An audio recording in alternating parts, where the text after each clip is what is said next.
Alors,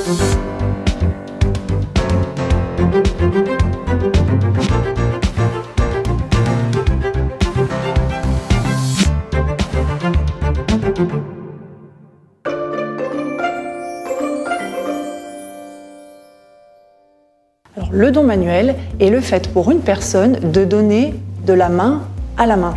Ce don ne peut porter que sur des biens mobiliers, de l'argent, une voiture, des actions, des bijoux.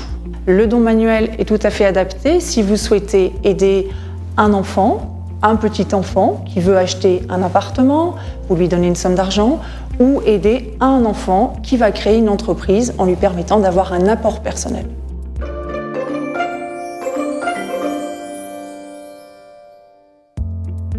Le don manuel doit être déclaré dans le mois qui suit le don à l'administration fiscale. La fiscalité du don manuel est la même que la fiscalité des autres donations.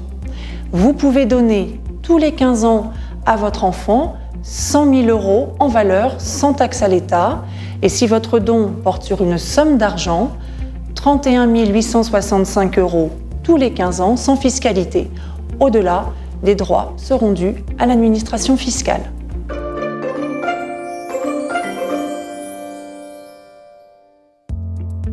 Non, il n'y a pas de montant maximum ou minimum, c'est du cas par cas.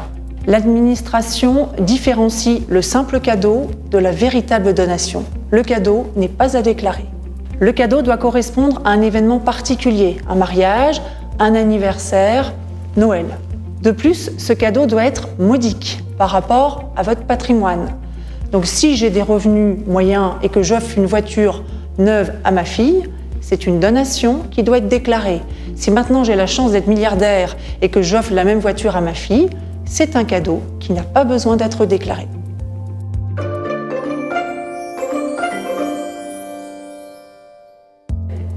Il faut effectivement se méfier des dons manuels. Pourquoi ?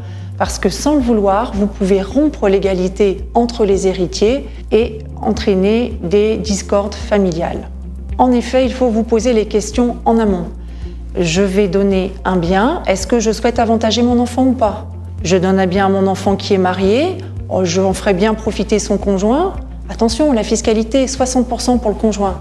Avant d'effectuer ces dons manuels, pensez à venir consulter votre notaire en amont. Il vous précisera si votre opération relève du cadeau ou de la donation et vous expliquera toutes les conséquences que votre acte aura sur votre succession future.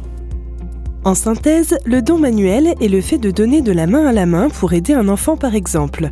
Il peut porter sur des biens mobiliers. Il doit être déclaré dans le mois qui suit le don. Vous pouvez donner à votre enfant l'équivalent de 100 000 € en valeur tous les 15 ans et 31 865 € en argent tous les 15 ans sans fiscalité. L'administration différencie le cadeau de la donation. Un cadeau n'est pas à déclarer, il est fait lors d'une occasion particulière. Attention, le don manuel peut rompre l'égalité entre les héritiers. Pensez donc à consulter votre notaire.